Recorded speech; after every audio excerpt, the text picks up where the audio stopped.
Teman-teman, baik atau tidak baik keadaannya, yang paling penting adalah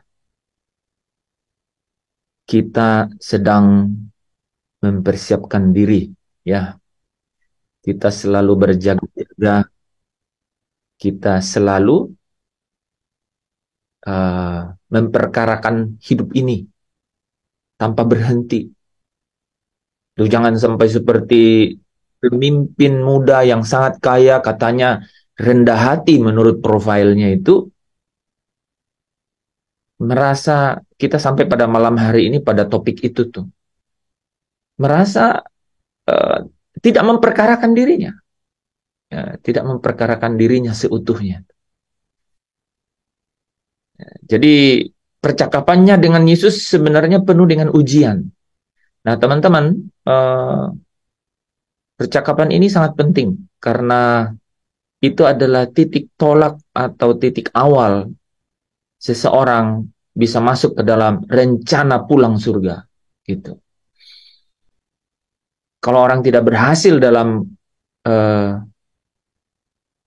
ujian tersebut, ya gagal, gitu ya. Kalau dia tidak berhasil dalam ujian tersebut, ya gagal. Nah, pemimpin muda sangat kaya dan kemudian rendah hati, kalau kita gabungkan catatan 3 Injil gitu ya, dia gagal. Nanti kaitkan minggu depan mungkin dengan bagaimana Rasul Paulus dalam keadaan yang mirip serupa gitu. Apa yang berbeda? Ya, apa yang berbeda? Ya, jadi teman-teman, baik atau tidak baik, ya, keadaannya, baik atau tidak baik keadaannya, saudara dan saya harus tetap selalu memperkarakan mengenai hidup yang kekal itu, ya. Karena hidup yang sementara ini, saudara ya, hidup yang sementara ini mudah sekali itu mengikat kita tuh, ya. Menjebak kita itu hidup yang sekarang ini di sini mudah sekali, saudara, ya. Karena daging ini di dalamnya itu, saudara ya, uh, ada kodrat yang apa? Yang uh, ada kodrat yang uh, uh, mudah sekali dibangkitkan, saudara ya, keinginan-keinginan gitu, ya, keinginan-keinginan yang arahnya ke memuaskan keinginan tersebut. Saudara dan saya harus paham sekali ilmu ini. Dan ilmu ini tuh, saudara ya, hanya kita bisa pahami dan tidak kemana-mana, ya. Jadi lagu tadi juga sangat hati-hati menyanyikannya, ya. Karena bisa kedua arah itu, ya. Lagu itu tadi itu, saudara, bisa bisa ya uh, bisa dipersepsi atau kemudian bisa ditangkap bahwa damai itu damai di bumi gitu, ya. Damai itu berhenti di bumi gitu. Nggak bisa gini nih, kekristenan, saya mau ngomong kekristenan tapi kayaknya tidak solid, ya. Ingin hidup bersama Kristus, itu yang paling pas, ya. Ingin hidup bersama Kristus atau uh, uh, rindu hidup bersama Kristus, itu dua kata yang Paulus pakai, ya. Aku ingin pergi saja bersama-sama dengan Kristus. Aku ingin pergi dan tinggal bersama Kristus, ya. Filipi 1 ayat 22 atau 21 atau 23, saya nggak hafal, ya. Jadi aku ingin pergi saja dengan Kristus. Bahkan dia katakan, ini yang kuharapkan dan kurindukan. Jadi uh, hidup kita bernilai sama dengan dunia kalau tidak punya perspektif itu. Teman-teman, ini harus kita kita harus perkarakan. Selalu perkarakan. Diperkarakan itu artinya gini loh, teman-teman. Diperkarakan itu artinya menjadi hal yang kita anggap serius. Itu menjadi keprihatinan dalam hidup kita. kita memberikan bobot yang tertinggi kepadanya, itu diperkarakan. Sebenarnya pribadi ini yang kita cerita mengenai, ya, mengenai dia itu seorang pemimpin menurut Injil Lukas, ya. Dia itu sangat kaya menurut Injil Lukas, bukan hanya kaya, dia itu muda, ya, di semua Injil, di 3 Injil itu, dan kemudian dia rendah hati menurut Injil Markus. Dia berlari-lari, tergesa-gesa, kemudian datang berlutut di hadapan Yesus. Wah, tidak seperti Nikodemus yang janjian tengah malam untuk ketemu dan kemudian bertanya. Ya kan? Jadi sikap ini loh, sikap mindsetnya itu, sikap pikirannya itu sudah benar. Sudah benar. Untuk datang pada Yesusnya. Ini jadi saya ingat Matius 5 ayat 20 ya. Kalau hidup keagamaanmu tidak lebih benar. Ini menarik juga ya. Jadi kalau hidup keagamaanmu tidak lebih benar dari ahli Taurat. Nah, ini salah satu hidup keagamaan. Ya. Ini salah satu loh sikap keagamaannya dia nih. Salah satu nih, ya. Salah satu. Jadi dia tuh nanti teman-teman kan sudah mulai tangkap dari 2 pertemuan kemarin kan, bahwa dia mencoba dengan sisi pandangnya dia, dan dia datang gitu. Dia datang tuh kebayang ya, dia Yesus dalam perjalanan. Jadi ini menurut dia ini adalah hal yang sangat penting. Ya, ini penting. Ini menjadi keprihatinannya dia. Dia sangat peduli mengenai ini, yaitu mengenai pertanyaannya dia, yaitu mengenai hidup yang kekal, gitu kan? Gitu ya. Dia datang berlari, berlutut di hadapan Yesus, dan kemudian dia mulai dengan frasa yang sangat bagus. Kemudian bahkan Yesus memberi peneguhan kepadanya, ya, karena dia mulai dengan guru yang baik. Yesus bilang, kenapa kau bilang aku baik? Hanya satu yang baik, huruf besar, satu yang baik. Ya, hanya Allah yang baik. Tetapi dengan demikian kau bilang aku ini Allah. Ya, kira-kira begitu. Pelajaran itu saja luar biasa. Jadi ahli Taurat tahu bahwa dia Allah. Tapi dalam pikiran, dia nggak berani mempercayainya. Wah, itu saya nangkap, wah luar biasa juga itu. Ini sama kan dengan ini. Dia bilang, Yesus bilang, tetapi kalau engkau ingin masuk ke dalam hidup, lakukanlah perintah Allah. Terus Yesus yang sebutkan perintah Allah itu, ya, kasihilah sesamamu manusia, paling terakhir. Jadi dia pikir juga dia sudah mengasihi sesamanya manusia. Tetapi ketika Yesus bilang, juallah segala milikmu dan bagikanlah kepada orang miskin, dia tidak mampu. Diuji kasihnya. Kasihnya diuji, dia nggak mampu. Nah, saudara bisa lihat ada sesuatu yang dia tidak sampai. Ada sesuatu yang dia setengah memperkarakan gitu. Tapi paling tidak, ya saudara ya, kalau hidup keagamaanmu tidak lebih benar, saudara lebih sibuk, ya. Saudara lebih sibuk dengan dunia itu, lebih sibuk dengan dunia ini atau lebih sibuk dengan Tuhan? Itu aja dulu, ya kan? Bangun pagi-pagi lebih pingin deal dengan Tuhan atau langsung deal dengan dunia ini, kan begitu? Setiap hari itu, setiap hari. Apalagi kalau kita sudah bicara mengenai hanya 1 kali dalam seminggu, hanya hari Minggu, ya. Nah, padahal kita belajar kan. Pertanyaannya dia adalah,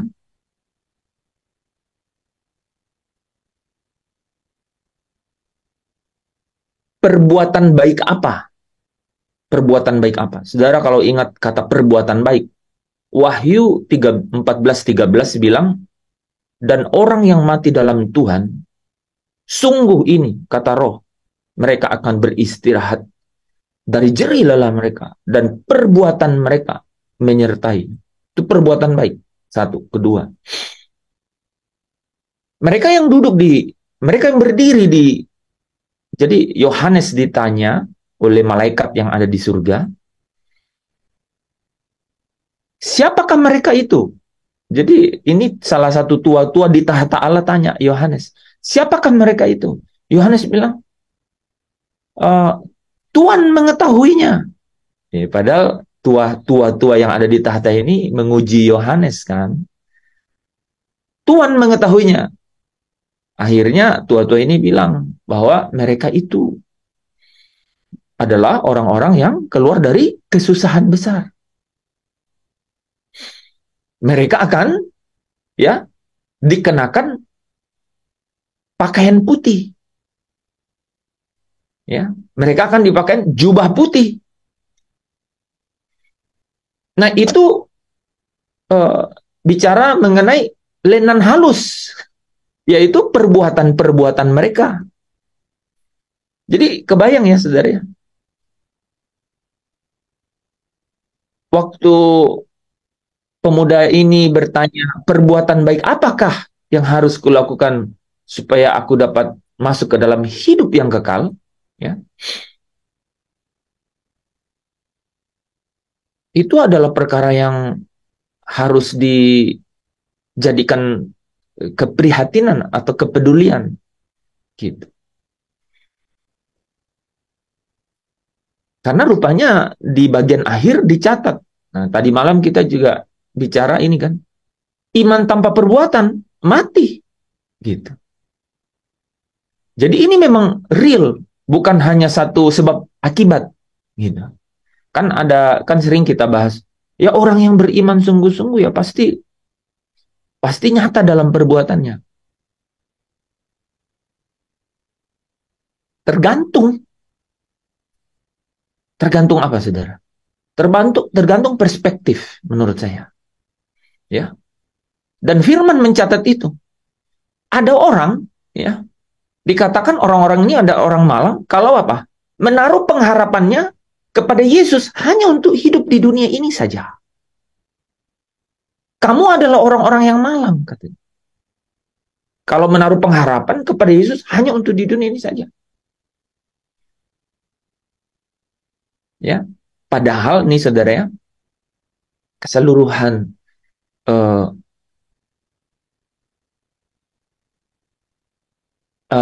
misi surga itu saudara, misi surga, saya selalu pakai kata misi surga ya, yaitu Allah sendiri yang berkata, aku menjadi Allah mereka dan mereka menjadi umatku.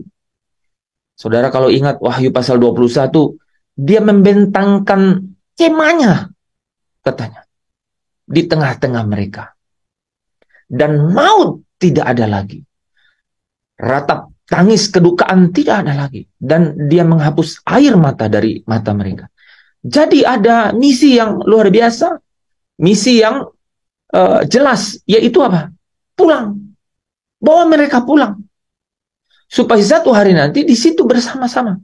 Untuk selama-lamanya. So, going home, ya, to be together and forever lasting. Itu. Jadi 3 kata yang menarik ya. Saudara, ketika kau memilih Yesus sebagai Tuhan, ada 3 kata yang penting. Harus pulang. Tidak boleh di sini. Ya, jadi jangan melekat di sini. Ya, nanti saya bahas ya. Kalau kau tidak setia dalam harta orang lain, siapa ya harta orang lain? Siapa yang akan mempercayakan kepadamu hartamu sendiri? Itu artinya gini. Harta orang lain itu artinya di dunia ini. Hartamu sesungguhnya itu maksudnya hidupmu yang kekal. Gitu.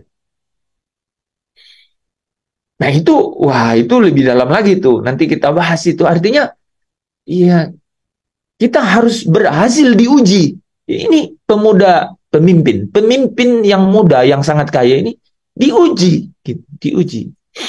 Apakah dia mampu setia dalam perkara, ya, perkara yang kecil dikatakan, yaitu yaitu setiap harta orang lain. Itu sebenarnya harta orang lain. Terbukti apa? Ketika dia meninggal, dia tidak bisa bawa. Atau ketika harta itu pergi, dia tidak bisa tahan. Itu maksudnya harta orang lain. Ya.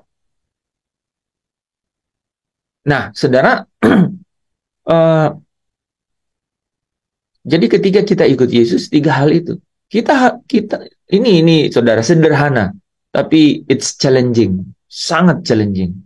Kalau sampai kita masuk ke dalam setiap dinamika hidup, kita pasti diperhadapkan dengan hal-hal yang tidak mudah. Ya, ketika kita ikut Yesus, maka kata pertama, saudara dan saya harus pulang. Yang kedua, akan bersama-sama dengan Yesus. Loh, kok ada pulang yang tidak bersama dengan Yesus? Ya, iya. Kehinaan yang kekal, kan? Ini adalah mengenai kehidupan yang kekal. Jadi pulang dan bersama-sama dengan Yesus, dan itu adalah selama-lamanya. Selama-lamanya. Jadi waktu kita bahas kemarin ya, pada waktu pemimpin muda yang sangat kaya ini datang pada Yesus, sebenarnya ada yang menarik. Dia bertanya mengenai pertanyaan yang berbobot. Dia bilang, perbuatan baik apakah yang harus kulakukan supaya aku mendapat hidup yang kekal? Menarik. Dia bukan hanya berpikir mengenai memiliki sesuatu itu sebanyak-banyaknya karena dia kaya, tapi dia berpikir mengenai bagaimana untuk memiliki selama-lamanya. Kan keren juga itu. Kalau dalam dunia bisnis itu namanya sustainability, gitu ya, keberlangsungan. Gitu. Bagaimana supaya stay on the top? Kan ada istilah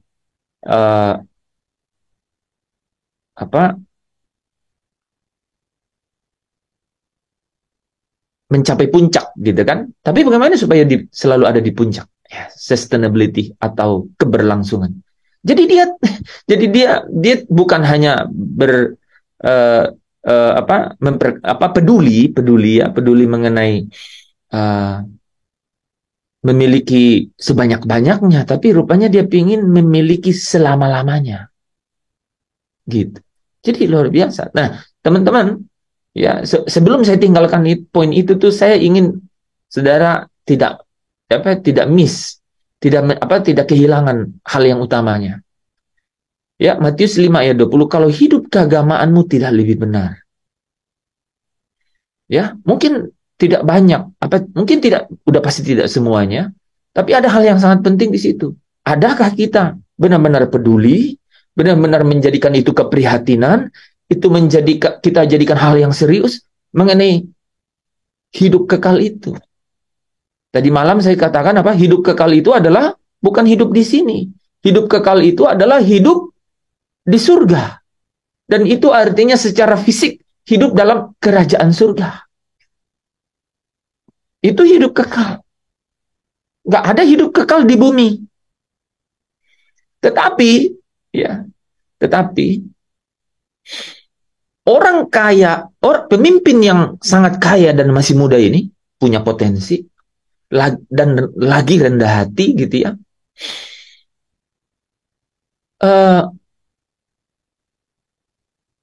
Dia itu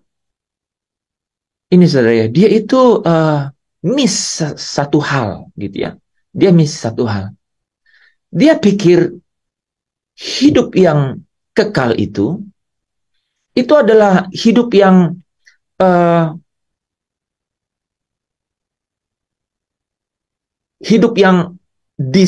sejak dari sini, gitu ya. Sejak dari sini dan lahiriah, gitu. Jadi sejak dari sininya sih masuk, ya.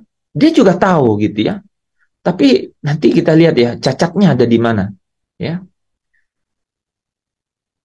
Tetapi yang sangat gagal dipahami oleh dia adalah bahwa itu bukan lahiriah. Itu bukan lahiriah. Ini hal yang batiniah, gitu. Mengenai hidup kekal yang sejak dari sini kita bisa bangun. Kita bisa miliki. Kita bisa miliki. Sejak dari sini. Ini yang dikatakan di dalam Roma 8 ayat 17 bahwa kamu adalah anak-anak Allah, katanya, yang memiliki hak, ya, hak waris untuk menerima janji. Tetapi dalam 2 Petrus 1 ayat 11 ada istilah hak penuh untuk masuk ke dalam kerajaan. Jadi kita diberi hak, tetapi bagaimana kita memberi tanggapan atau respon terhadap hak itu membuktikan kepemilikan kita atas hak itu. Nah, itu yang disebut hak penuh. penuh untuk masuk ke dalam kerajaan. Ini cerita-cerita dari sisi hak itu, saudara. Dari sisi hak gitu ya. Kalau dari sisi pengudusan, itu yang saya sebutkan bahwa ada yang dibilang dikuduskan dengan iman dan dikuduskan dengan pengharapan. Dari sisi kemuliaan, ini yang disebut, ini adalah awal atau titik awal dari kemuliaan, kembalinya kemuliaan yang hilang atau berkurang itu, dan kemudian tidak cukup itu. Kenapa? Karena orang yang turut di dalam kemuliaan Kristus pada saat dia datang dalam kemuliaannya adalah orang-orang yang diubah hidupnya untuk menjadi serupa dengan dia di dalam jejak-jejak hidupnya. Karena apa, saudara? Karena dalam jejak-jejak hidupnya ini dia itu menerima kemuliaannya. Itu yang dimaksud itu yang dicatat di Lukas berapa? 24 ayat 26. Bukankah Mesias harus menderita untuk masuk ke dalam kemuliaannya? Jadi ada jejak, ada perjalanannya gitu. Saya coba ya terus menerus membandingkan dengan percakapan ya pemimpin yang sangat kaya dan muda lagi rendah hati. Profilnya bahkan di awal Yesus itu sangat welcome, bukan hanya welcome, dia meneguhkan imannya ya. Saudara ya, sehingga Yesus sangat serius dengan percakapan selanjutnya. Satu lagi yang dia bilang gini, bukan satu lagi. Jikalau engkau hendak sempurna. Jadi ada penekanan bahwa ada level yang kau harus naik, yaitu jikalau engkau hendak sempurna. Kenapa saya katakan begitu, saudara? Karena di Lukas 20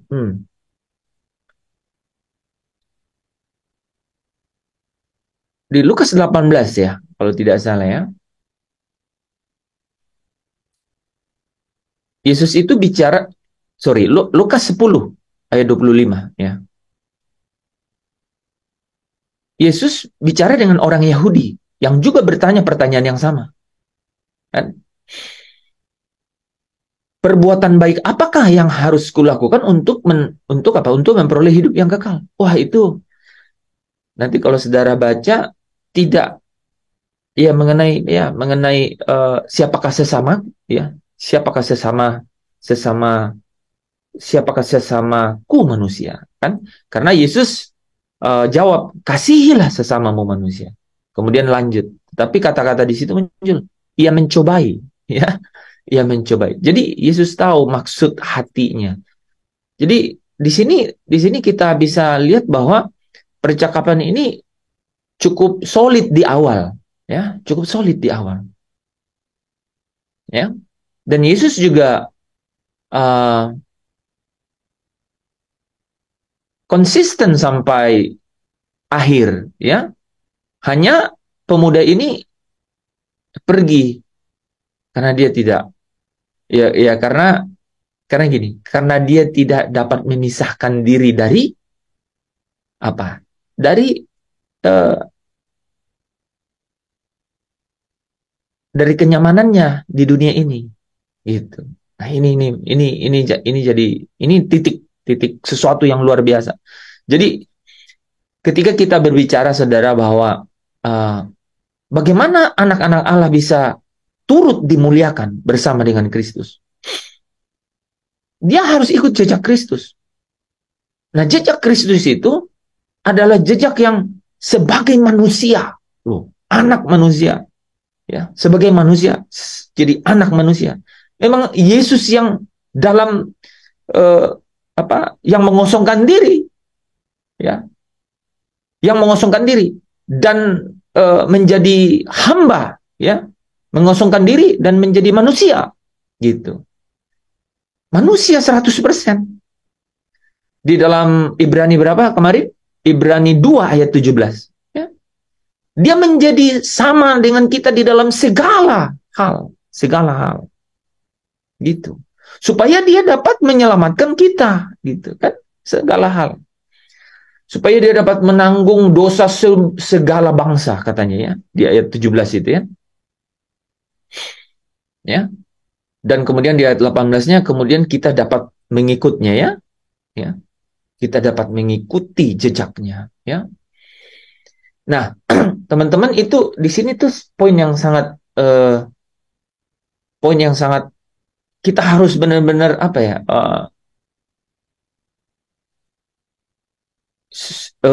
Ingin tahu. Kita harus punya keinginan tahu benar-benar. Supaya kita bisa nangkap gitu. Kalau enggak tuh wis lewat. Susah ini. Ya. Atau istilahnya acuh tak acuh. Tak acuh, ya. Acuh tak acuh gitu. Enggak, kita enggak jadi, itu bukan keprihatinan kita gitu. Itu bukan sesuatu yang kita pedulikan gitu. Padahal kalau menurut Alkitab nih saudara ya, hanya yang bisa mengalah, ya, yang bisa kemenangan yang bisa mengalahkan dunia ini itu adalah iman kita. Ya, kemenangan yang bisa mengalahkan dunia ini itu adalah iman kita. Dan iman itu adalah keselamatan jiwa, iman itu. Yaitu jiwa yang berhenti di dalam Tuhan, yang menemukan kelegaan dalam Tuhan. Karena dia berhenti dalam Tuhan, dia menemukan kelegaan dalam Tuhan. Tuhan adalah pencarian terakhirnya. Kenapa bisa dibilang pencarian terakhir? Karena disebut perhentian. Kenapa? Karena tidak ada yang dapat dibandingkan, ya kan, di dalam batinnya, karena memang manusia batiniah itu yang dapat menikmati kehidupan kekal sekarang, cikal bakal dan cikal bakal dan awal, titik awal dari kehidupan kekal itu adalah manusia batiniah. Manusia batiniah. Manusia batiniah yang dimaksud apa? Roh dan jiwa ini. Gitu. Nah, jiwa ini nih saudara, ini yang mengalahkan dunia. Ya, keselamatan jiwamu yang mengalahkan dunia. Jiwa yang bagaimana? Jiwa yang berhenti. Ibrani berapa itu? Ibrani 4 ayat 6 ya. Saya lupa ya, tercari. Jadi perhentian. Jadi kata perhentian di Ibrani. Ya. Itu. Jadi jiwa yang berhenti. Ya, jiwa yang menemukan, jiwa yang berhenti itu dia akan menemukan kelegaan. Kenapa berhenti? Karena dia mengalami itu. Dia mengalami, ya. Dia menemukan, ya. Ibrani 4 ayat 6 ya, itu tempat perhentian dan itu maksudnya menemukan kelegaan di situ. Ya. Saudara tahu nggak? Ada yang menarik di situ tuh. Ada Roh Kudus real, itu real. Ini yang kejadian di loteng di Yerusalem. Itu real. Ya. Di dalam saudara ketemu Tuhan, ini yang disebut perjumpaan pribadi. Ya. First love, kasih mula-mula, ini dia tuh. Ya, berhenti di situ. Ketemu kelegaan. Dari sana dibangun. Nah, ini adalah apa? Kemuliaan yang kembali. Ini adalah awal dari kemuliaan itu. Ini adalah awal dari kemuliaan. Ya.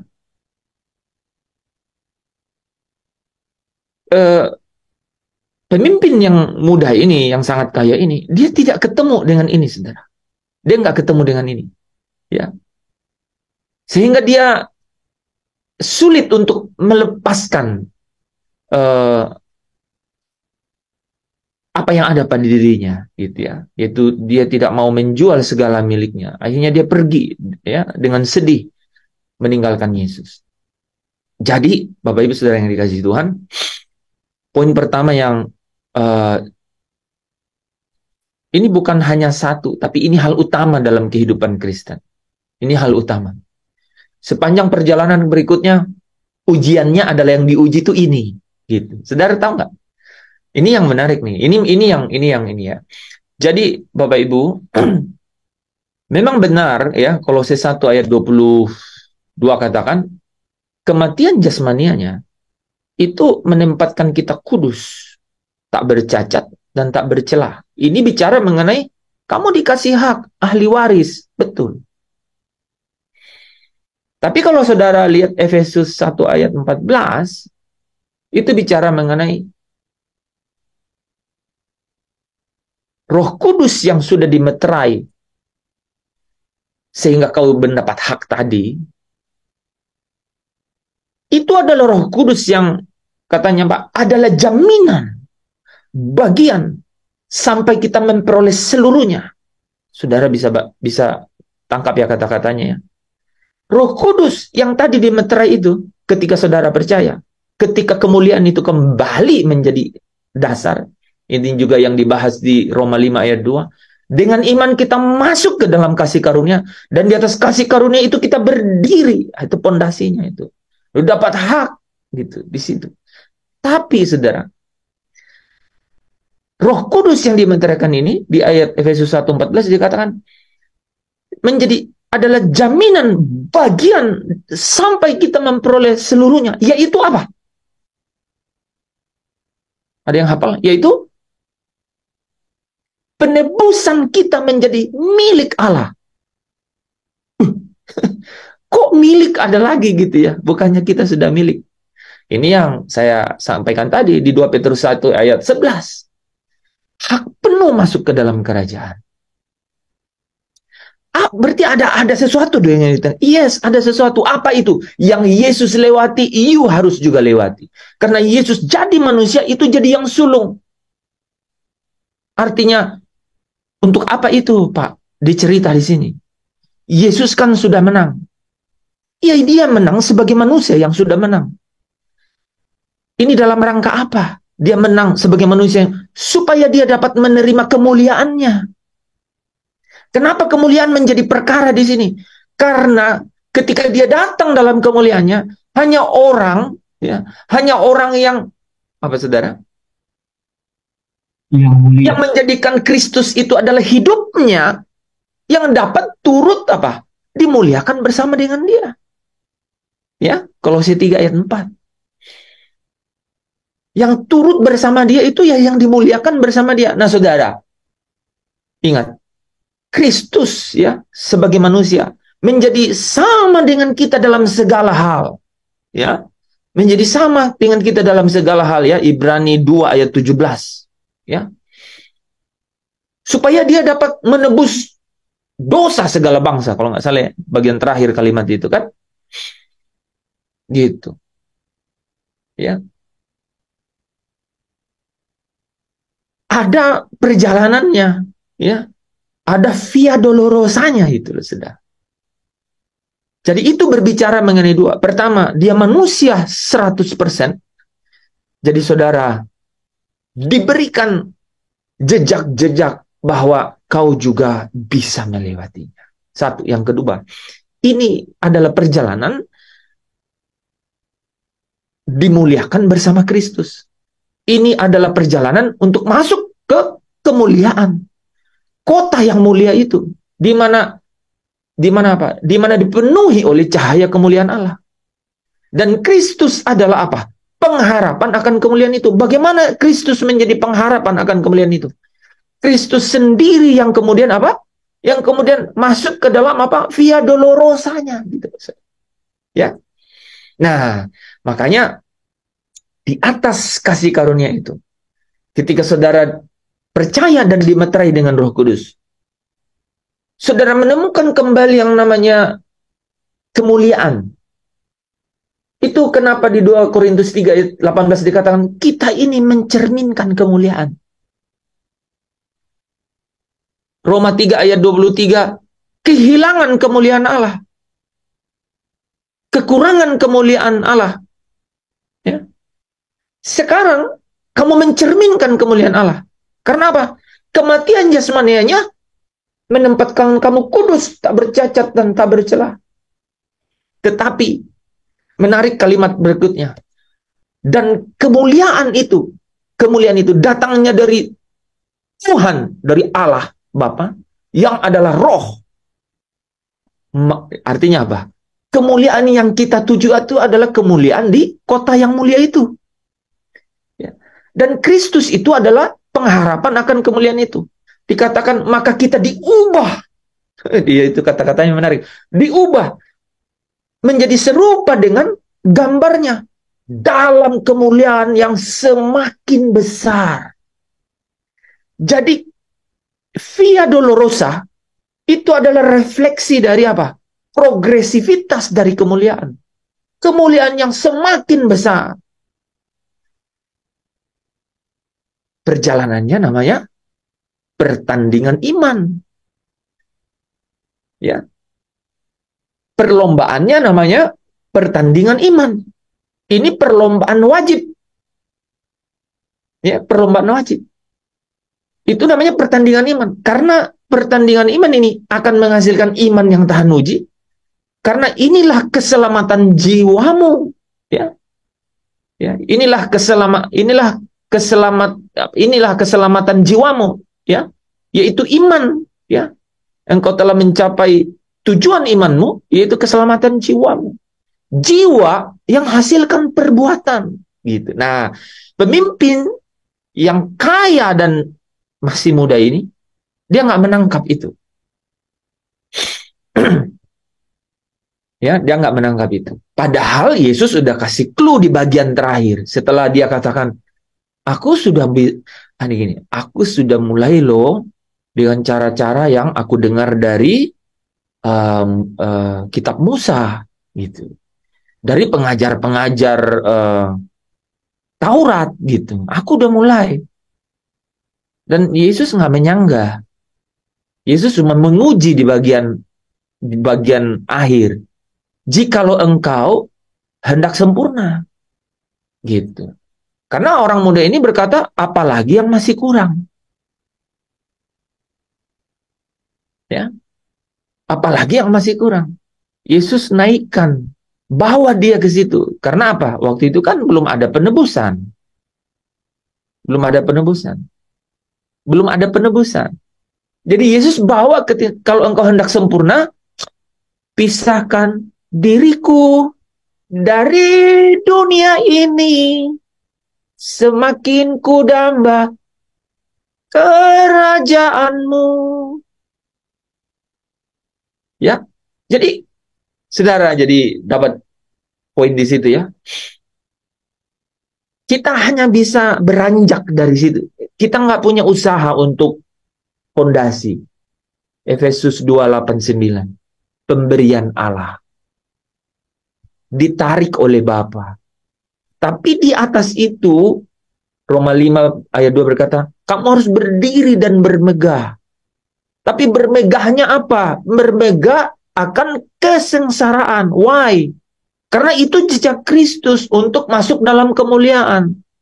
So, kalau saya dan saudara mau dimuliakan bersama Kristus, tidak ada jalan lain gitu.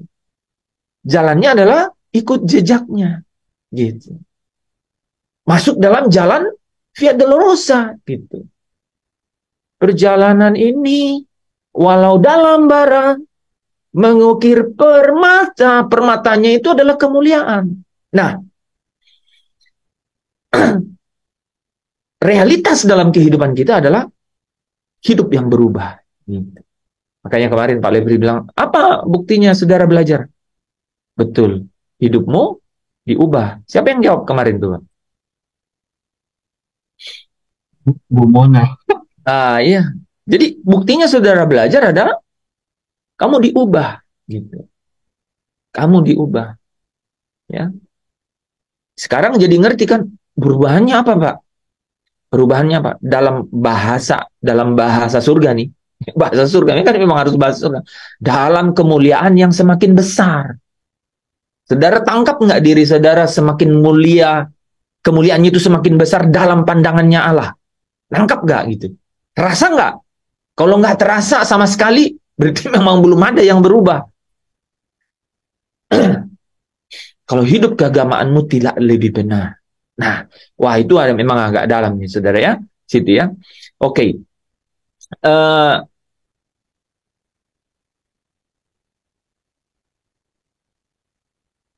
mau masuk kemana ya? Ini sudah. Uh, Nah, saudara ya, semua cerita tadi itu, saudara ya, karena pemimpin yang sangat kaya ini, yang masih muda dan kemudian rendah hati, dia katakan, apalagi yang masih kurang. Gitu. Apalagi yang masih kurang. Terbayang nggak, saudara? Dia bilang, apalagi yang masih kurang. Nah, coba kita lihat kita lihat Rasul Paulus ya, apa yang dia katakan. Di dalam Filipi 3 ayat 4 sampai 7. Saya potong beberapa di ayat 5 dan 6 ini, ya. Saya angkat yang kaitannya sama hukum Taurat. Ada yang bisa baca nggak? Kelihatan nggak?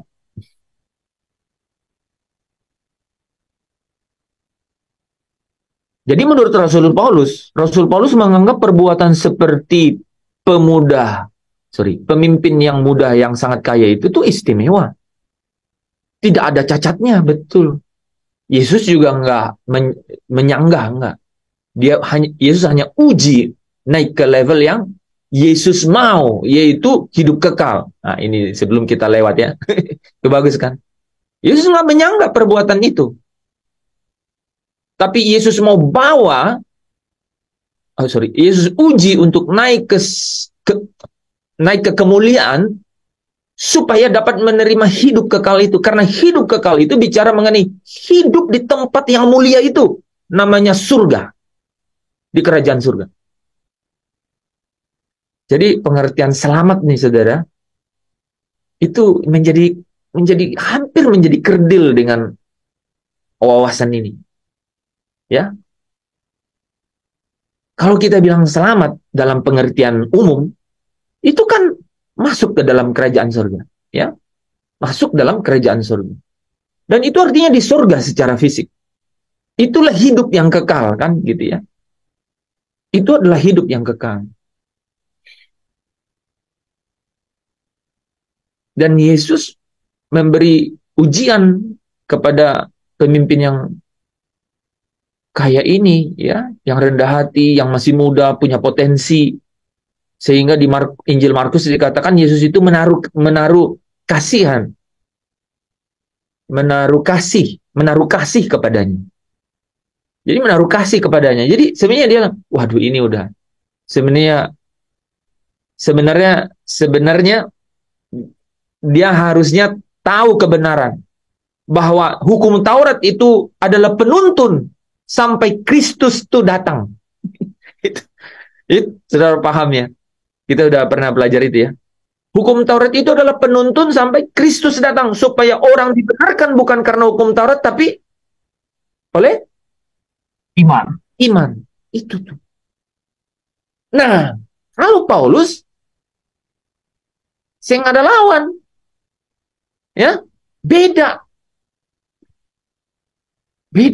Memang dia bilang ini istimewa, tidak ada cacatnya. Dia juga bilang begitu. Nih, saudara, kalau baca ya. Ini kekunci nggak?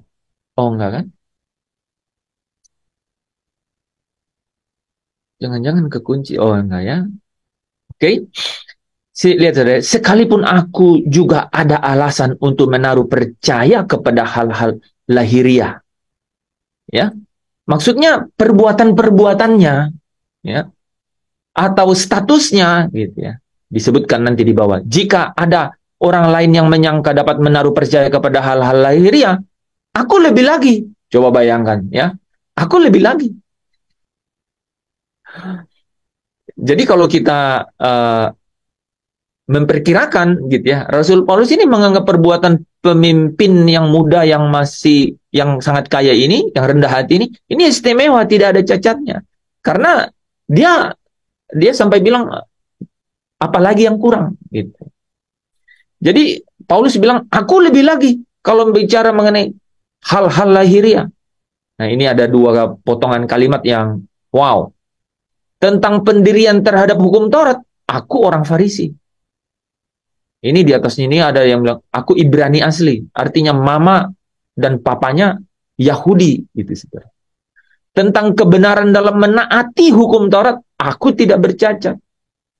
Tapi saudara lihat apa responnya. Kalau yang pemimpin yang muda yang sangat kaya tadi bilang apa? Apalagi yang kurang, kan gitu. Kalau Paulus bilang apa? Tetapi apa yang dahulu merupakan keuntungan bagiku, ini nih semua ini, yang lahiriah itu, sekarang kuanggap rugi karena Kristus itu. Kenapa sampai Paulus bilang begitu? Kenapa? Coba dari uraian yang kita tadi diskusikan, apa? Kenapa Paulus sampai berbeda menangkap? Sama-sama nggak bercacat. Apalagi yang masih kurang katanya. Tapi ada yang kurang kan, sehingga punya masalah kan. Tapi perspektifnya dia masih masih. Nah, benar-benar saya ulang ya. Menurut dia tidak ada yang kurang. Apalagi yang kurang, karena dia melihat lahiriah, masalah lahiriah, ya kan? Ya. Nah, terus Paulus dia juga punya hal-hal lahiriah gitu. Tapi yang satu bilang apalagi yang kurang. Ini Paulus bilang, wah semua itu kuanggap eh, apa apa yang dulu sekarang kuanggap rugi karena Kristus. Kira-kira kenapa teman?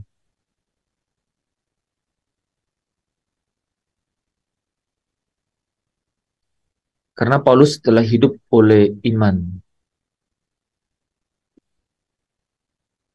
Karena Yesus yang terpenting bagi dia, Paulus tidak ada apa-apanya. Hmm. Karena Rasul Paulus telah hidup oleh iman di dalam Yesus.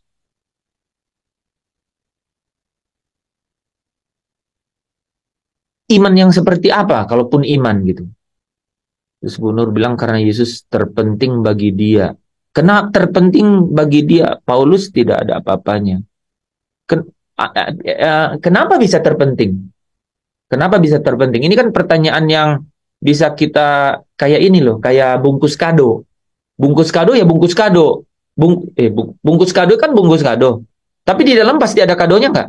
Ada isi, ada hadiahnya nggak? Belum tentu loh. Nah makanya saya bilang tadi, itu bisa kayak bungkus saja. Oh iya, karena dia menganggap Yesus itu lebih penting dari dia. Kenapa sampai bisa begitu? Karena pengenalan. Karena pengenalan akan Kristus sebagai pelabuhan terakhir yang pasti. Oke, ketemu ya di Bu Nur ya. Jadi yang tadi kita bilang, ya mengenal, yang kita bilang tadi apa? Kan dia udah menemukan titik perhentian itu. Dia mengalami perjumpaan. Ini memang masalah. Ini memang poin yang luar biasa. Gitu. Dia mengalami itu perjumpaan itu. Sehingga, ya, sehingga nih saudara, ya, Yesus kan bilang begini, jika engkau hendak sempurna, gitu ya, karena sempurnalah yang akan hidup kekal, kan begitu. Kalau kau hendak sempurna, juallah, pisahkanlah dirimu. Jangan juallah, tapi menarik loh saudara. Juallah segala milikmu. Juallah segala milikmu. Nah, Matius 13:44-46, saudara ingat kan? Hal kerajaan surga itu seumpama apa? Harta terpendam. Ketika orang menemukannya, dia tutup lagi katanya. Kemudian dia pergi jual segala miliknya, dan kemudian membeli ladang itu. Seperti pedagang yang mencari mutiara yang indah. Ketika dia temukan mutiara yang indah, dia pergi jual segala miliknya dan beli mutiara itu. Jadi leave it, take it or leave it gitu. Kamu nggak bisa melayani dua tuan. Hal kerajaan surga itu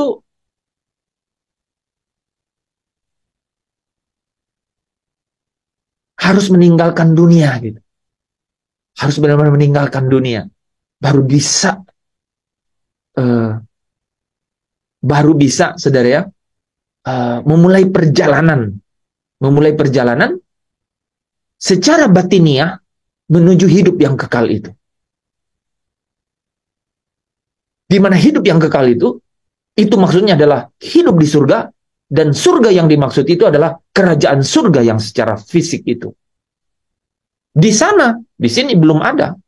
Makanya di sini itu adalah awal dari hidup yang kekal. Tapi berawal dalam manusia batiniah, yaitu dalam roh yang dimeteraikan, yang kemudian terus-menerus juga mengalami pimpinan untuk memiliki roh yang seirama dengan Roh Kudus, kemudian juga jiwa, pikiran, dan perasaan yang nyata dalam kehendak dan perbuatan yang akan kembali pulang ke yang mempunyai, yaitu Bapa, ya.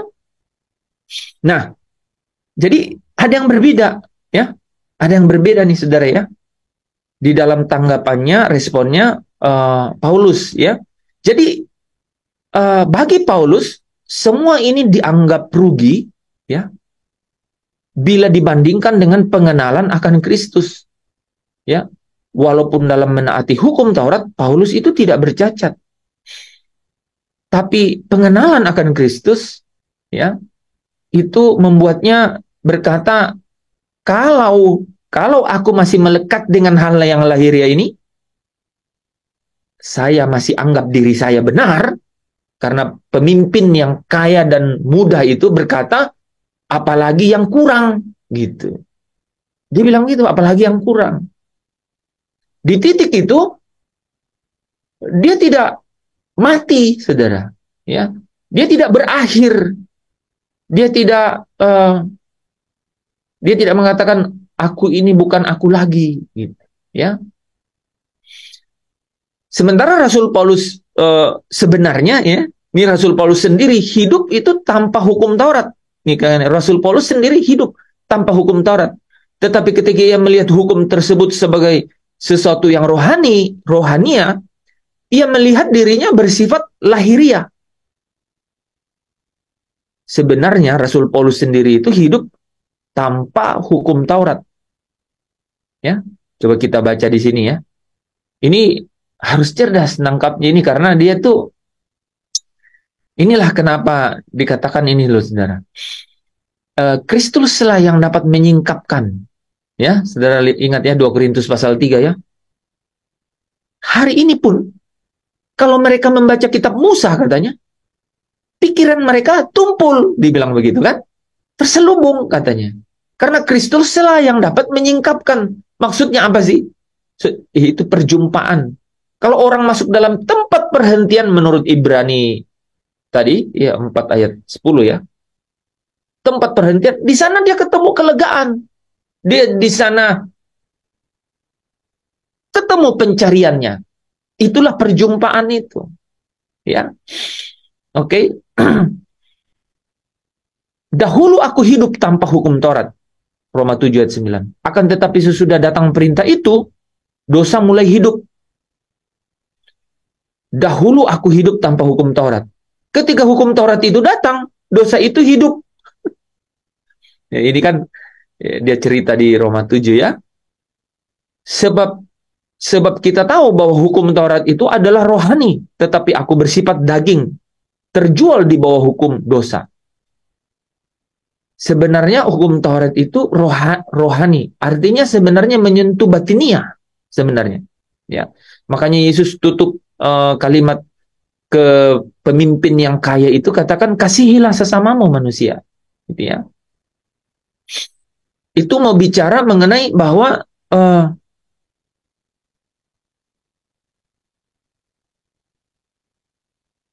engkau tidak bisa lepas, gitu, dari engkau tidak bisa melepaskan diri dari apa yang kau genggam, gitu, ya.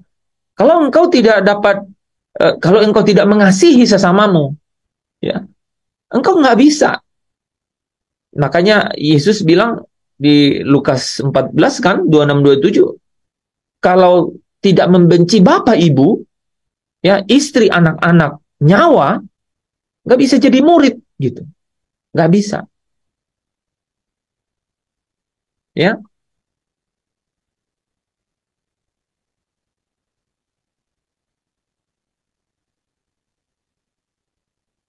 Jadi ada apa?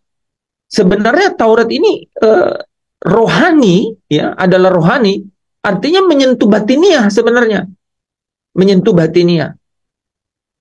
Rohani menyentuh batinia. Artinya inilah sebenarnya awal dari menuju kepada kehidupan yang kekal itu, yaitu kehidupan di surga itu. Tapi syaratnya harus apa? Ya harus uh,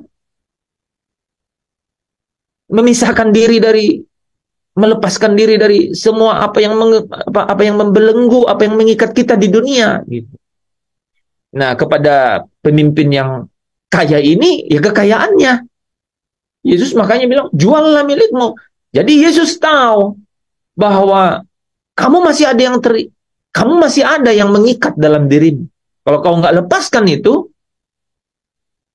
kamu nggak mungkin, ya, kamu nggak mungkin mengasihi Tuhan, nggak mungkin mengasihi Tuhan. Kau lakukan itu karena aturan agamawi itu. Makanya Roma 5 bilang apa tadi, Matius 5 kan, kalau hidup keagamaanmu tidak lebih benar. Jadi kalau kamu masih melihatnya hanya sebatas hal-hal yang lahiriah, makanya orang Farisi gitu ya, kami tidak seperti mereka katanya. Saudara lihat, tahu ya di Injil ya, kami tidak seperti mereka. Tapi Yesus bilang, kamu perpuluhan dari selasi kamu bayar. Jintan, hal-hal kecil kamu bayar. Tapi belas kasihan kamu nggak lakukan. Kamu munafik. Ya. Di luarnya berlabur putih seperti kubur, tapi di dalamnya tulang. Ya. Bersihkanlah dulu sebelah apa katanya? Sebelah dalam ya, cawan itu supaya sebelah luarnya juga bersih gitu. Di dalammu itu masih tidak beres kan gitu. Jadi sebenarnya hukum Taurat itu rohani. Ya. Nah, ini ya, Saudara ya. Karena apa? Karena Paulus itu bersifat daging. Kalau sampai dia tidak menangkap rohaninya, dia bersifat daging. Nah, sementara nih, Saudara. Sementara ini nih.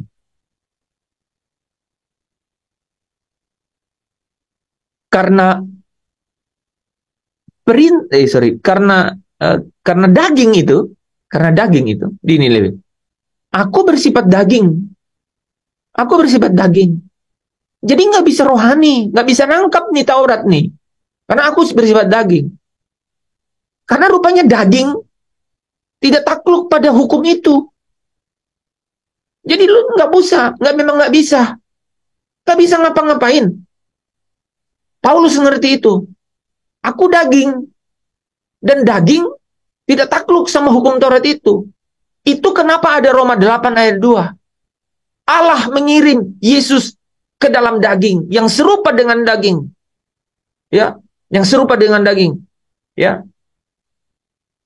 Yang berdosa katanya oleh dosa kan, supaya apa? Supaya tuntutan hukum Taurat ini itu apa katanya? Itu dipenuhi di dalam daging. Ya. Itu yang dibilang Taurat menuntun sampai Kristus sendiri yang menyelesaikan gitu. Dan selesainya apa? Pemberian Allah, iman, kasih karunia, dimeterai dengan Roh Kudus. Ya. Oke, dikasih hak ahli waris. Dikasih hak ahli waris. Hanya Saudara, ya. Dari situ Yesus mau naikkan nih. Ya, kalau engkau hendak sempurna gitu. Kalau engkau hendak sempurna, karena tempat kemana kau pergi, di mana ada Bapa itu sempurna. Kau harus sempurna. Oke? Nah, bukankah Musa yang telah memberikan hukum Taurat kepadamu, namun tidak seorang pun di antara kamu yang melakukan hukum Taurat? Jadi ingat ya, orang ini bilang apalagi yang kurang, ya. Bahkan Paulus bilang secara lahiriah kan ini, lahiriah. Aku tidak bercacat, tapi Yesus bilang, tidak seorang pun di antara kamu melakukan hukum Taurat. Ya, ini kalimat selanjutnya, mengapa kamu berusaha membunuh aku? Gitu ya. Ya itu bahasan lainnya. Nah, Saudara, Namun, siapa yang berkata bahwa dirinya bebas dosa, ya, artinya uh, seolah-olah tidak bercacat, ia sebenarnya sudah berjalan menjauhi dari jalan yang menuju hidup kekal. Ya, walaupun kita tidak sadar akan sesuatu, itu bukan berarti bahwa kita bisa dibenarkan karena ketidaksadaran mengenai hal tersebut. Ya, 1 Korintus 4 ayat 4. Ya. Nah, perhatikan. Makanya kita perlu belajar. Karena kurangnya pemahaman makna rohania dari hukum ilahi, itu membuat orang berpikir bahwa diri mereka berada dalam keadaan yang lebih baik daripada yang sebenarnya. Seolah baik-baik saja. Saudara, ketika Yesus menjadi manusia, di dalam segala hal menjadi sama dengan manusia. Wah, itu luar biasa. Artinya apa, saudara? Kalau dia menang, tadi ya, Wahyu 3 ayat 21 ya, sebagaimana aku menang, kamu juga harus menang. Yesus bilang gitu. Sebagaimana aku menang. Sebagaimana aku menyelesaikan. Aku bisa taat loh. Aku bisa taat. Yesus bilang begitu. Aku bisa masuk ke dalam yang aku derita. Bisa. Dan bahkan aku kemudian mencapai kesempurnaan. Bisa. Ya. Bisa. Ya. Jadi kamu juga bisa. Ya. Kamu juga bisa. Ya. Oke. Nah, di situ saudara ya, kalau kita perhatikan miss ya. Dia miss di situ. Nah, kita coba refleksi beberapa poinnya. Inilah bagian yang menyedihkan antara Yesus dan pemimpin yang sangat kaya yang muda itu. Ya, Kristus memberikan perintah untuk menguji dia jika engkau hendak sempurna. Supaya dengan perintah tersebut akan tampak apakah dia benar-benar menginginkan kehidupan yang kekal. Di awal kan, ya, Yesus dia berlari-lari, bergegas gitu loh. Ya, dan berusaha keras untuk mendapatkannya. Tampaknya hati orang muda itu sangat menginginkannya, tampaknya. Dan jika benar begitu, seharusnya dia bertindak demikian. Harusnya. Tetapi apakah dia menginginkan kehidupan kali itu dengan sepenuh hati? Dapatkah ia berpisah dengan kekayaannya yang banyak itu demi memiliki harta di sorga? Lalu datang dan mengikut Kristus? Ini belum loh, ini belum datang mengikut Kristus. Ini benar-benar masih di awal. Ya, ini adalah ujian. Ya, sanggupkah ia mengikuti Yesus, menjadi murid Kristus dan hanya mengandalkan Kristus sebagai hadiah di surga? Jadi dunia ku tinggalkan, dunia ku lupakan, ku mau ikut bersamamu Tuhan. Ya, saudara harus sampai di tempat perhentian. Tadi Ibrani berapa Pak? 10 ayat 4, 10 ya. Hah? 4 ayat 6. 4 ayat 6 ya. Harus sampai tempat perhentian ya. Dan itu maksudnya apa? Saudara akan ketemu tempat kelegaan. Matius 11 ayat 28. Ya. Ia bertanya kepada Yesus, apalagi yang harus ia lakukan lebih dari yang telah ia kerjakan selama ini untuk memperoleh kehidupan yang kekal. Dan Yesus menguji dia, apakah dia sungguh percaya dan menghargai kehidupan kekal yang dicarinya itu. Ya. Artinya dia mau nggak tukarkan dengan, kan Yesus bilang juallah segala milikmu. Kalau dia mau ke surga, ya seperti kerajaan surga. Itu seumpama harta terpendam. Ya. Orang itu pergi jual segala miliknya dan membeli ladang itu. Itu harusnya respon yang diharapkan oleh Yesus. Apakah ia sungguh-sungguh percaya bahwa terdapat harta sejati di surga? Nah ini nih, ini saudara. Tahu nggak saudara? Apa yang akan bisa membuat kita meninggalkan? Kita bilang, duniaku tinggalkan. Apa yang saudara bisa? Apa yang bisa membuat saudara meninggalkan itu? Apa? Ini tidak bicara lagi mengenai apakah saudara sudah berjumpa Yesus? Enggak. Saudara bahkan tidak bisa berpikir dengan itu kalau belum berjumpa Yesus. Belum. Tapi tetapi setelah itu dalam prosesnya, Kita itu bisa jalan di tempat. Kita dikasih hak, tapi kita tidak membuktikan akan kepemilikan hak itu. Sampai memiliki hak penuh. Nggak bisa. Kecuali kalau apa? Kecuali kalau kita dari hari ke hari, dari momentum ke momentum, dalam hidup ini semakin merelakan gitu. Ya. Tuhan, aku rela mengosongkan. Itu nggak satu kali, nggak satu hari, mungkin berhari-hari, nggak satu minggu, mungkin seumur hidup. Tapi jangan seumur hidup lah. Kapan wisudanya? Ya, gitu. Kan pasti ada tahapannya. Ya. Jadi bukti nih ya, jadi kekuatan nih saudara. Kita bisa bilang, Tuhan, aku rela mengosongkan bejana hidupku ini dari segala keinginanku. Itu adalah kalau ini nih. Kalau mana tadi? Kalau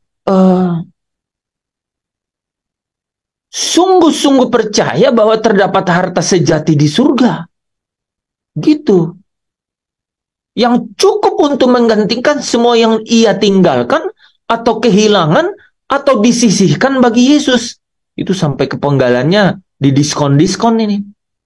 Gitu kan? Dapatkah ia menyangkal diri dan bersedia untuk memikul salibnya sekarang dengan pengharapan akan mendapat hadiah surgawi nantinya, seperti Paulus bilang, aku melupakan apa yang ada di belakangku dan aku mengarahkan diri kepada apa yang di depanku dan mengejar, mengejar untuk mendapat apa katanya, hadiah, yaitu panggilan surgawi. Jadi kita harus memiliki itu dalam hidup. Nah, saudara, orang muda itu pergi setelah mendengar perkataan Yesus. Pergilah ia dengan sedih sebab banyak hartanya. Di bagian terakhir ini, saudara, ia pergi dengan sedih. Ia merasa menyesal. Tidak dapat menjadi pengikut Kristus dengan cara yang lebih mudah daripada meninggalkan segalanya untuk mengikut Dia. Bahkan ia tidak dapat memperoleh kehidupan kekal dan sekaligus dapat menjaga harta miliknya yang bersifat sementara itu. Jadi, dia diperhadapkan dengan satu pilihan dan dia tidak mampu. Dia sedih. Ia sedih. Di sini kita dapat melihat, saudara, kebenaran bahwa kamu tidak dapat mengabdi kepada Allah dan kepada Mammon. Saya ambil cuplikan Lukas 16 ayat 10 sampai 13 ya. Sebenarnya di ayat 13-nya ya, seorang hamba tidak dapat mengabdi kepada dua tuan.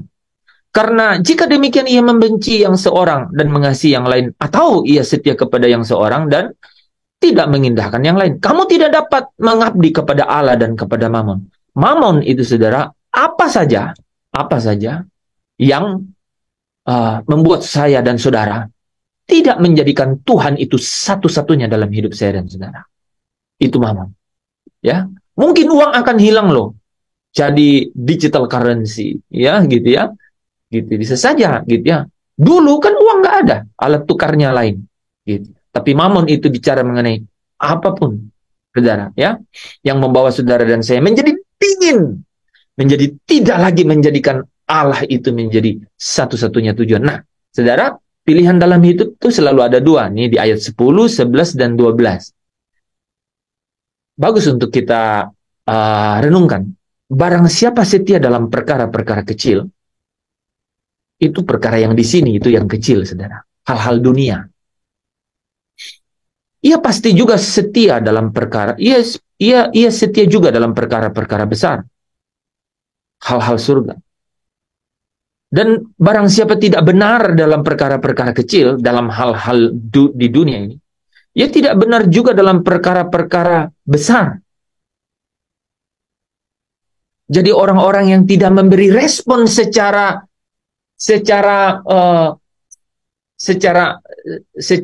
wajar kepada hal-hal yang lahiriah. Ini menarik ya.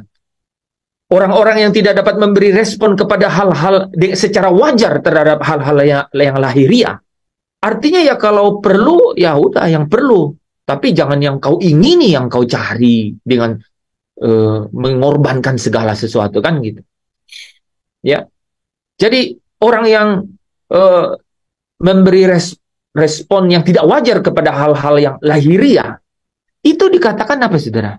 Ia tidak benar juga dalam perkara besar. Tidak akan mungkin merespon kepada panggilan surgawi gitu. Panggilan surgawi. Dengan sepenuh hati. Ya, dengan segenap hati. Segenap jiwa. Segenap akal pikiran. Dan segenap kekuatan. Nggak mungkin. Itu diperhadapkan gitu. Nah, ayat 11 nih kembali ya. Dalam analogi yang dalam apa? Paralelisme yang sama, yang mirip ya, yang serupa. Jadi, jika kalau kamu tidak setia dalam hal mamon, nah ini saudara. Kalau kamu memperlakukan hal-hal yang bukan Tuhan itu tidak dengan harga yang pantas gitu ya, harga yang sewajarnya, ya, harga yang sewajarnya, ya. Artinya kau jangan terikat sama apapun. Segala sesuatu itu harus kau tidak terbelenggu. Kalau Tuhan bilang lepaskan, kamu harus lepaskan kan gitu. Jika kalau kamu tidak setia dalam hal mamon yang tidak jujur, siapakah yang akan mempercayakan kepadamu harta yang sesungguhnya? Harta yang sesungguhnya yang jadi harta saya dan saudara itu adalah apa? Apa? Kerajaan surga dan kebenarannya. Kerajaan surga dan kebenarannya. Kenapa disuruh carilah dahulu kerajaan surga dan kebenarannya? Oke? Maka hal-hal yang ada di dunia ini yaitu perkara-perkara kecil, ya, itu akan uh, ditambahkan, dicukupkan kepadamu, ya. Nah, di ayat 12. Dan jikalau kamu tidak setia dalam harta orang lain, saudara jadi paham hari ini. Semua yang ada di dunia ini itu bukan harta saudara dan saya. Harta orang lain. Itu perspektif melihatnya. Ya, siapakah yang akan menyerahkan hartamu sendiri kepadamu? Hartamu itu adalah kerajaan surga dan kebenarannya. Amin. Ya. Jadi orang muda ini pergi setelah mendengar perkataan Yesus, juallah segala milikmu itu, ya. Dia pergi dengan sedih karena apa? Karena dia tidak mengerti semua hal ini. Ya. Dia tidak tahu bahwa dia harus menaruh harga wajar kepada hal-hal yang ada di sini, yaitu perkara kecil, yaitu harta orang lain. Dia masih berpikir itu hartanya.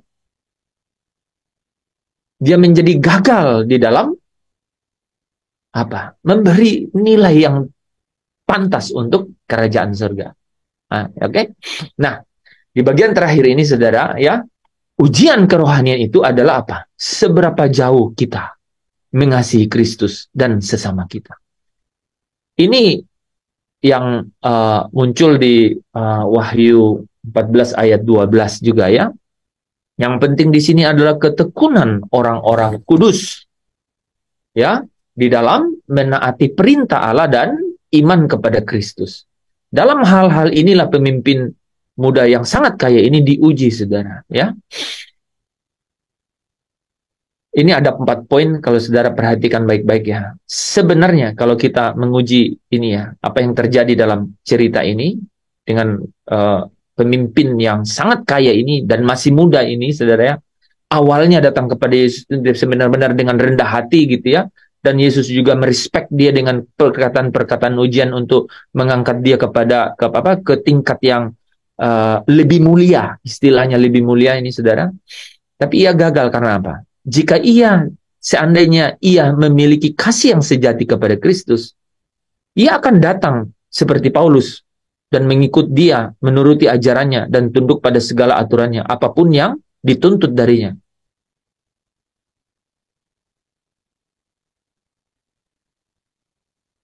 Kaulah segalanya di dalam hidupku, kerajaanmu, kebenaranmu, itu bagianku. Ya, oke. Ada satu lagi yang bagus.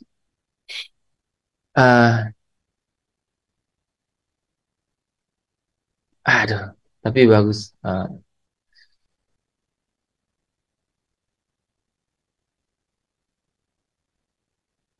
nanti ya.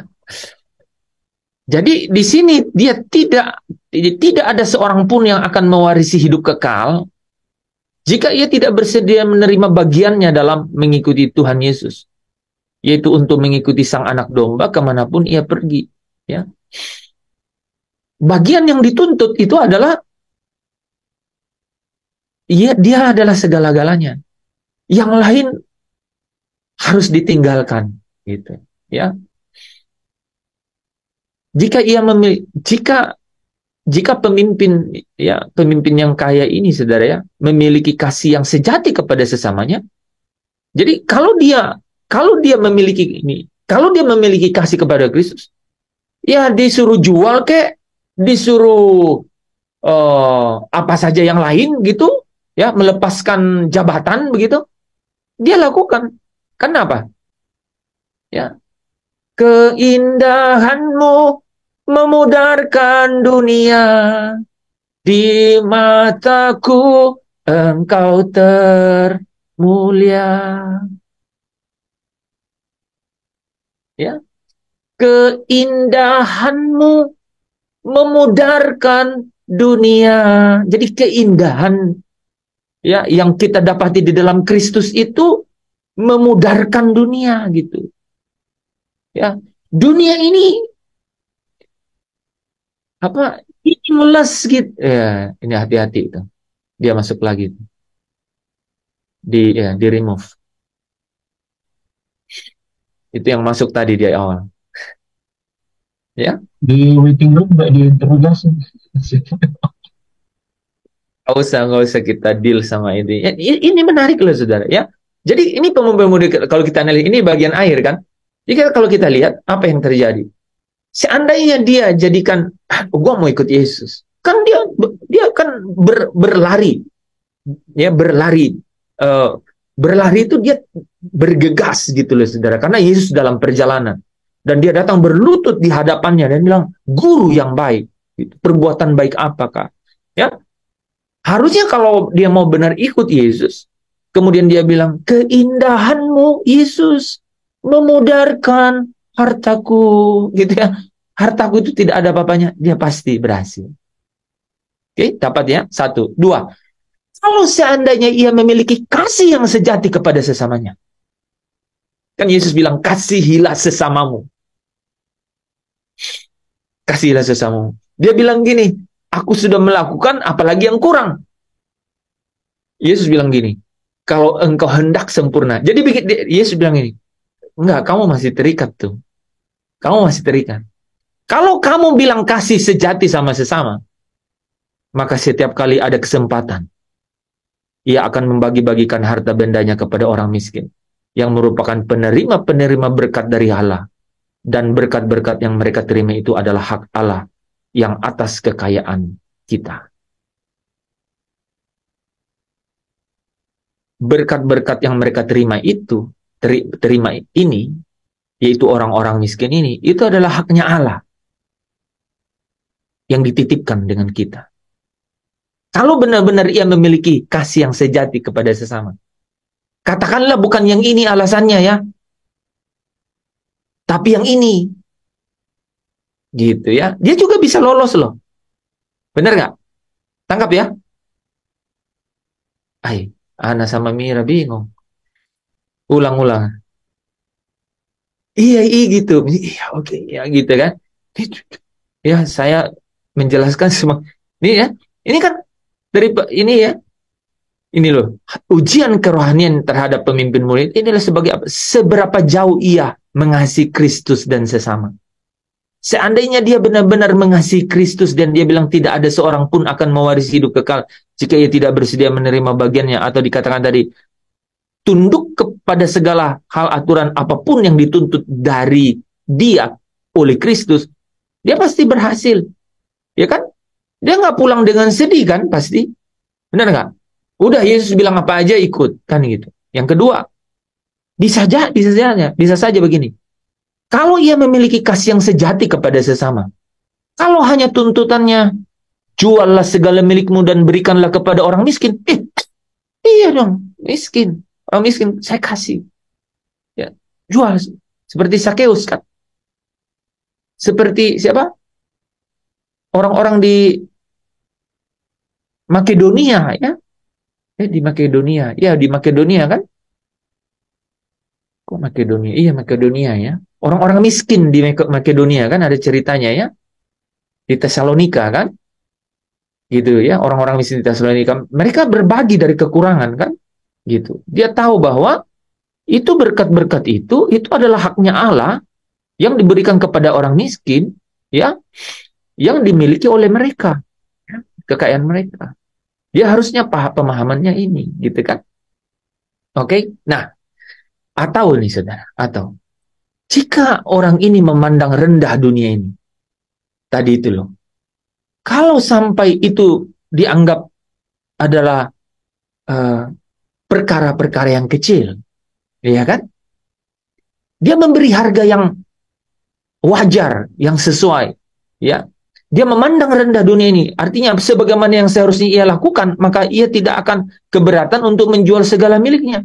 Karena dunia ini kutinggalkan, ya kan? Kan akan ditinggalkan. Harusnya dia memandang nilainya itu rendah. Jika hal itu memang diperlukan untuk membantu umat Allah yang miskin, betul nggak? Gitu. Harusnya dia waktu dijual lah segala milikmu. Kalau ia memandang rendah hal itu, masalahnya dia di sini dia dikatakan apa tadi di Lukas 12, dia tidak setia dalam perkara yang kecil. Dia tidak setia dalam perkara orang dalam harta orang lain. Ini harta orang lain bukan harta dia sebenarnya kan. Yang terakhir, jika seandainya dia itu menghargai tinggi dunia yang akan datang, kan dia datang kepada Yesus sebenarnya dia mau datang ngomong ini kan, perbuatan baik apakah supaya aku memiliki hidup yang kekal. Seandainya benar-benar dia menghargai tinggi dunia yang akan datang itu, yaitu kerajaan surga, maka ia tidak akan mendambakan apapun selain memiliki harta di surga. Makanya Yesus bilang, supaya maka engkau akan beroleh harta di surga. Ya kan? Dan akan memandangnya sebagai imbalan, ya kan? Sebagai Paulus bilang apa? Hadiah. Ya kan? Memperoleh hadiah, ya kan? Ya, yang berlimpah dan memadai atas semua yang telah ia tinggalkan, atau atas kerugian yang ia derita, gitu ya, atau atas semua yang ia kesampingkan demi Allah dalam dunia ini. Saudara nanti bisa baca ulang lagi, pasti kita juga perlu ulang mungkin nanti itu sekali di minggu depan ya setelah kuis. Saya kira perlu nambah satu pertanyaan ya dari malam ini supaya bagus ya. Teman-teman, saya mau buat satu pertanyaan itu, tapi saya mohon kalau ada yang bisa usulin pertanyaan, kirim ke Pak Lepri ya pertanyaannya. Oke, apa kira-kira pertanyaan dari yang saudara tangkap tuh yang paling hakiki ya dalam pelajaran kita malam hari ini? Ya, saudara, ini itu tahu nggak? Ini rangkaian pertama dari 3 poin bagaimana ya 3 poin bagaimana supaya kita itu dipermuliakan. Ini adalah bagian di mana Allah Yesus itu ya tidak menganggap kesetaraan walaupun dalam rupa Allah tidak menganggap kesetaraan yang harus dia pertahankan, tapi dia mengosongkan diri. Dia mengosongkan diri. Dan dia menjadi hamba. Nah, di sini manusia kita bagaimana supaya mengikut Yesus? Ya kita harus juga mati. Kita harus mati. Kita harus menyangkal diri. Kita harus menjadikan dunia, hal-hal dunia, mamon, itu adalah perkara-perkara kecil. Harus kasih harga yang wajar hanya sebagai hal yang sementara. Dan sebaliknya, kepada perkara-perkara besar, yaitu perkara mengenai surga dan kerajaan surga dan kebenarannya. Perkara-perkara yang adalah harta kita sesungguhnya, itu menjadi segala-galanya. Ya, itu menjadi segala-galanya. Nah ya, jadi itu sebenarnya ya. Kita harus benar-benar menemukan titik itu, baru kita nanti beranjak ke poin kedua dan ketiga ya. bicara mengenai bagaimana Yesus masuk dalam kemuliaannya ya. Jadi kemuliaan anak-anak Allah itu dimulai dari menyangkal diri ya, dan kemudian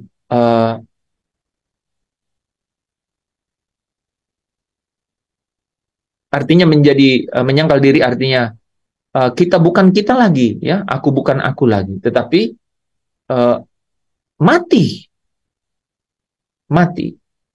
Tetapi ya kita mati bersama dengan Kristus. Tapi karena Kristus bangkit, kita bangkit bersama Kristus.